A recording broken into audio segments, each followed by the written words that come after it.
textos de Israel, Violencia Perpetua, son todos muy, muy recientes.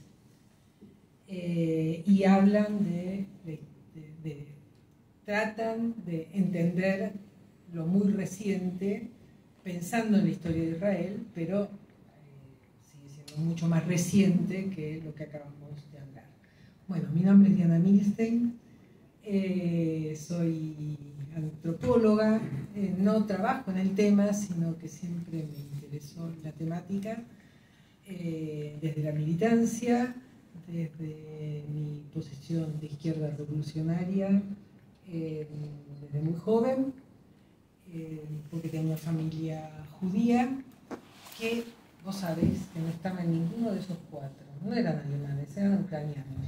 Pero en realidad, uno de mis abuelos, que digamos que en esa tradición es donde yo más me sentí siempre más cerca, es una tradición muy chiquitita, que a finales del siglo XIX también estaba, y que no era socialista exactamente, sino que anarquista. Eran los anarquistas. Mi abuelo era un anarquista, eran más minoría, eran anarquistas que defendían la cultura judía, por supuesto no religiosa, trabajaban contra lo religioso, y por supuesto no nacionalistas desde ningún punto de vista. Mi abuelo se vino acá a los 15 años y siguió en su línea anarquista. Y yo me eduqué en una familia anarquista revolucionaria. Soy de los poquitos que nos educamos en una familia judía anarquista revolucionaria con mucha emoción. Lo digo porque la verdad que no solo por lo que yo pude internalizar culturalmente y un montón de caminos que pude hacer que tal vez de otra manera no los hubiera encontrado, sino que además me sirvió mucho siempre para tener un lugar como de tranquilidad en la minoría. Y por otro lado sembró algo familiar que a mí no me produjo lo que a muchos les produjo, que es esa cosa de ruptura, donde se puede hablar, y eso, bueno, podría no haber pasado, ¿no? Porque pasaron muchos años, ¿no? De mi abuelo y de mí, que ya tengo muchos nietos, hijos grandes, etc.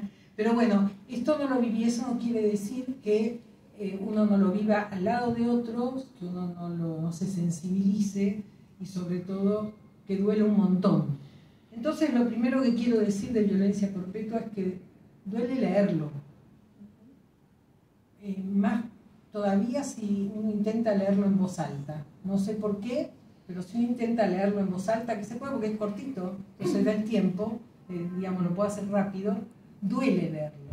Duele porque tiene mucho dato, porque cuenta mucha historia, y duele porque tiene un mérito para mí esta manera de contar lo que ha pasado, que es, tal vez me llega también por mi formación, bueno, no sé, para mí es un gran mérito, que es, no es que da golpes bajos tratando de sensibilizar de ninguna manera, sino que él cuenta en muchos de los capitulitos, que son capitulitos todos cortitos, él cuenta de dónde salió esto, sería, ¿no? El más fuerte de todo es dónde estaba él el 7 de octubre a la noche del 2023. Eso es fuertísimo en este libro, ¿no? Hay un artículo que empieza así, el que lo leyó, supongo que le habrá pasado algo similar, porque uno ni se la espera. Yo sabía quién era Rabkin, es un hombre, para los que no saben, nacido en el 46, en Leningrado, en el entonces Leningrado, hoy San Petersburgo, que en el año 73 se fue por los 70, o sea que se fue a la Universidad de Montreal y ahí trabajó, fue profesor de historia, hoy es académico emérito en historia en la universidad, y especialista y estudió en particular la historia del judaísmo y historia de la ciencia.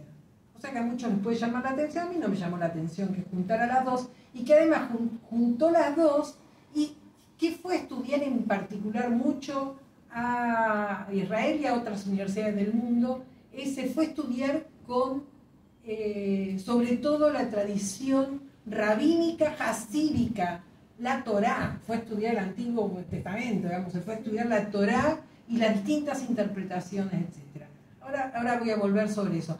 Pero es muy interesante leer ese momento en que él empieza y dice, el 7 de octubre estaba en la casa de mi departamento de mi sobrino en, claro, ya no Leningrado, San Petersburgo, y cuando pasó el ataque de Hamas, ¿no? Y entonces sale a caminar por las calles de allí donde vivía, porque en realidad el departamento era el mismo, estaba localizado en el mismo lugar donde él nació, y va a caminar por las calles que también habían cambiado de nombre, pero él se empieza a acordar cuáles eran los nombres. Y bueno, a raíz de eso describe. Y en cada uno de los artículos, y no lo voy a spoilear porque no vale la pena, el que lo leyó buenísimo, y si no, realmente en eso tiene, para mi gusto, un gran mérito. Porque yo creo, después hay otras cosas que son muy discutibles, pero incluso qué es lo que le da coherencia al argumento, etc. Pero lo que me parece que es muy importante hoy en día es que el libro sensibilice y que hable de lo que pasa en Palestina de un lugar muy sensible. Porque acá está todo bien, lo racional, pensarlo, el uso de las categorías, todas esas cosas que hacemos en la academia. No estoy en contra de eso, me dedico a eso, así que no voy a escupir para arriba. Pero sinceramente hay algo, y que en antropología lo profundizamos mucho, que no te olvides la sensibilidad, porque con el cuerpo y con la sensibilidad también se piensa y también se analiza. Y no te pongas en el lugar de crítico y del que juzga, ¿no? Que no es lo que hace, sino metete adentro, mirá y pensá con tu cuerpo, pensá con tu historia, pensá con tu experiencia, pero no te olvides de mirar a los otros. Y el tipo mira a los otros. Y a mí en eso también me gustó el trabajo. El trabajo mira a los judíos, mira a los israelíes, los mira mucho, mira a distintos, ¿no? Funcionarios, soldados, el que está ahí dando vueltas, digamos, los mira. Y mira a los palestinos, y los cuenta a los palestinos, ¿no? Y los cuenta antes, y los cuenta ahora, y los cuenta en la historia. Y lo que la hipótesis es el título, ¿no? La hipótesis, este es un estado en violencia perpetua. Y perpetua quiere dar la sensación en algún momento a perpetuidad. Se por ahí tira alguna hipótesis donde dice, habría alguna posibilidad con un... Bueno, podemos tirar muchas hipótesis. Y él la tira, ¿no? La posibilidad de un estado palestino del río al mar. Él no lo dice así, yo diría... La Palestina del río al mar, viva Palestina y es de los palestinos. Y que viva quien quiera, porque los palestinos nunca tuvieron mucho problema en vivir con nadie, ¿no? Y así decimos, yo actualmente estoy desde muy pasado, el 7 de octubre del año pasado, que me acerqué a la agrupación Judíes por Palestina, que creo que es la primera vez que me acerco a un grupo porque siento que vale la pena pensar juntos. No porque siento que hay que estar juntos para estar en contra, no, porque siento que vale la pena sensibilizarse juntos, pensar juntos, estar en desacuerdo, pelearla juntos, y porque sobre todo vale la pena estar con un grupo que no solo mira ese genocidio, sino que mira todos los genocidios, como tengo la sensación con Rapkin. Que su problema no es el genocidio de Israel, sino acá hay un problema que son los genocidios, acá hay un problema que son los colonialismos, acá hay un problema que es no poder darse cuenta y no poder advertir que la lucha por la liberación, la lucha anticolonial, la lucha de resistencia, es una lucha legítima, necesaria e inevitable. Y que es absolutamente absurdo que un Estado, en este caso el de Israel, podemos nombrar a otro, pero en este caso el de Israel, se defina como débil y que se tiene que defender de los palestinos. no sabemos por qué ni cuándo los atacaron. Entonces él revisa la historia, Rapkin revisa y va contando la historia.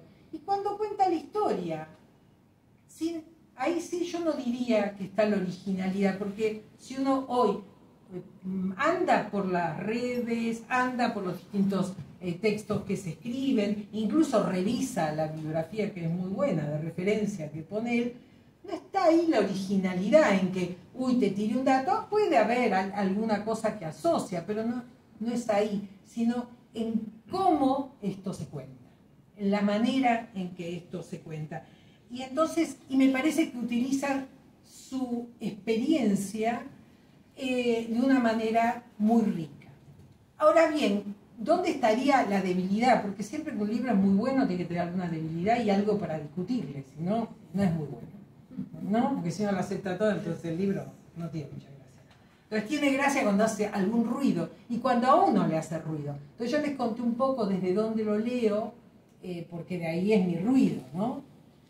A mí me hace un poco de ruido que todo el tiempo habla de la tradición judía, como si hubiera una tradición judía, como si hubiera una tradición de algún pueblo y uno pudiera hablar, ¿no? Allanando y aplanando las experiencias, que él mismo, cuando es la experiencia de él, es riquísima, pero creo que tiene que ver con el argumento que él desarrolla y con la...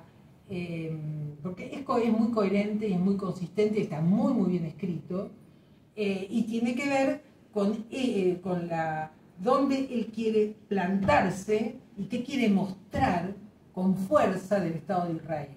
Y en ese sentido tiene alguna razonabilidad que él, cuando habla de tradición judía, esté hablando de la tradición religiosa rabínica. Tiene algún sentido. Yo no creo, él es un gran historiador, y no creo que desconozca este tema de las tradiciones, sino que me parece que acá pone esa firmeza.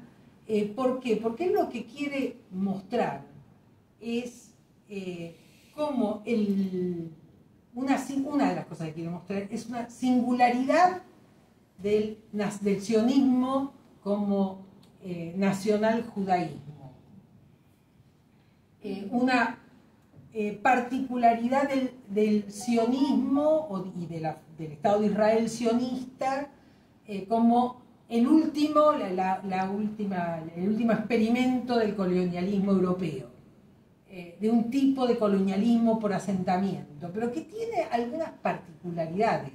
Una por lo tardío en que aparece, ¿no? Ya habían terminado todo. No quiere decir que habían acabado con sus genocidios, pero sí con la primera fase.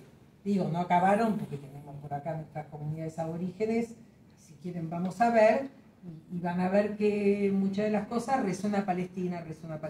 Acá y en otros lugares de las Américas, etc. Es muy interesante cómo él en algún momento compara, toma las Américas, toma Oceanía, toma los colonialismos. O sea, les interesa por el colonialismo y por qué hizo este Estado, qué experimento fue este, que le permitió para tomar un camino claramente político como cualquier colonial y económico como cualquier país conquistador, colonizador, que va, se asienta y empieza a traer población, se instala, toma la tierra como suya, pero tiene algunas particularidades. Una es, trajiste todo pueblo de afuera, o sea, no usaste nada de lo que había todo. Está bien, ahora me hizo acordar Sarmiento también tuvo sus trajes, pero bueno, ya había un criollaje, bueno, la verdad es que no había ningún criollaje, ni criol como en otros lugares, ni parecido. No había nada. Había gente que vivía ahí. Inventaron que no había gente. Inventaron que no había nada. Bueno, está bien, acá también lo inventaron como desierto. Pero es difícil, en el año 47 estamos hablando, ¿no? Del siglo pasado. O sea, no sé, este señor nació en el 46, yo nací en el 56. Y a mí me quisieron hacer tragar, porque mi familia anarquista igual me brindaron una formación judía, me llevaron a una escuela, no había escuelas anarquistas judías, porque las escuelas eran socialistas, cuanto mucho, entonces fui una socialista. Y Y a mí también me querían hacer tragar del Negev, del desierto, no hay nadie. Solo los beduinos, como si los beduinos no fueran gente, ¿no? Pero uno se los imaginaba, qué sé yo, como que, no sé. Pero la cuestión es que estaba lleno. Bueno, él lo va mostrando, esto es interesante cómo lo muestra, no lo muestra con un plan, con un mapa, sino cómo lo va contando. Entonces volvamos con la singularidad. ¿Qué hacen? ¿Qué hace el sionismo? ¿Cómo funda el Estado de Israel? Bueno, una de las singularidades es eso de traer población toda de afuera. Ahí él queda muy atrapado y me gusta cómo lo hace, aunque capaz que otra vez se podría ver un poquito más multidimensionalmente, pero bueno, él nació en Leningrado.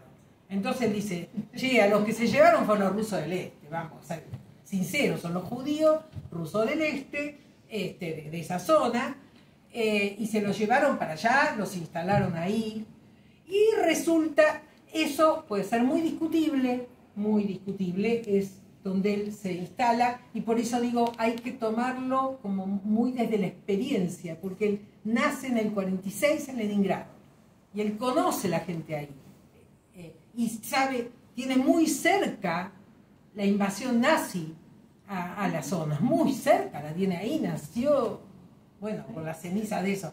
Entonces, todo eso también a él le sirve para entender. Entonces, bueno, él lo que llama la atención, no dice solamente, pero llama la atención sobre los colonos que van desde Rusia, no es solamente esto, pero llama la atención.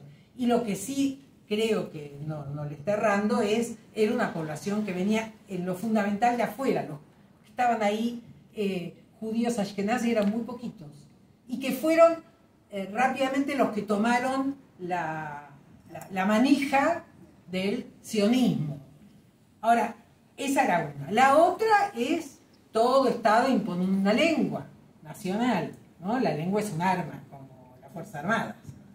Ahora, es rarísimo la lengua que imponen, porque es creada en una oficina. Pero esto sí me lo contaron a mí cuando yo iba a la escuela judía.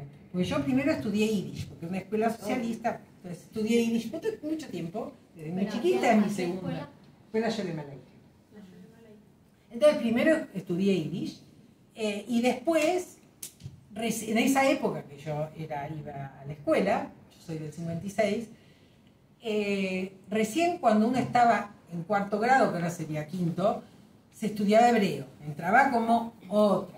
Y te enseñaban y te decían que el hebreo había sido un hebreo moderno, digamos, te lo contaban bien. Mirá qué bueno lo que hizo el Estado de Israel, creó un idioma, es un idioma con estas características, bla, bla, bla, bla. Pero en verdad, si uno lo mira, como lo cuenta él, es cierto. Pero qué cosa loca estos conquistadores, estos colonialistas que traen una población, le imponen. Arman un idioma que no es de ninguno, nadie hablaba eso, porque no se hablaba. Y de a poquito borran. ¿Es el arameo la base del... ¿Perdón? ¿Es el arameo la base del hebreo? Es el idioma más antiguo de sí, todos. sí, pero no se hablaba. El tema es que se tiene que muerta. hablar. Lo impuso, lo impuso para hablar, para tener un idioma en Israel. Él no se dedica tanto a explicitar todo eso, pero sí a contar de qué manera impone una lengua. ¿Qué lengua es? Que es un poco distinto tiene una singularidad. Y lo otro, que es sobre lo que trabaja mucho, por eso vuelvo al tema de la tradición religiosa, es cuando dice, y además, siendo el sionismo secular, porque no empieza como algo religioso, al contrario, él cuenta como muchas comunidades más religiosas se oponían, no eran sionistas, no estaban de acuerdo, bueno, cuenta todo eso, ¿no? Que eran muy poquititos, era una minoría el sionismo, dice, pero, ¿qué hacen? Toman la religión para usarla políticamente como un arma. ¿Pero qué hacen? En lugar de apoyarse en la tradición rabínica, que es una tradición de reinterpretación de los libros sagrados, mucha reinterpretación, esto también lo aprendí en Sholem Aleichem, porque lo estudiábamos desde la historia, leíamos y nos encantaba.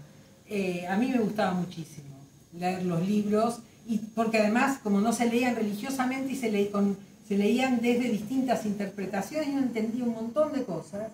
Me acuerdo en mi época que empezaba con lo revolucionario, que un profesor, ya estamos. Oh, entonces no sigo más. Solo digo, vale la pena leerlo, vale la pena discutir con él. Me parece que es un texto muy, muy interesante y que sobre todo nos da distintos elementos, puede ser cualquiera, pero muchos elementos que pueden servir para, con distintas personas, decir, che, ¿sabés qué? Por esta razón, el Estado de Israel es un Estado exterminador, es un Estado genocida, y el pueblo palestino merece seguir luchando por su liberación. La manera no habla, ¿de qué no habla? Pero merecido está.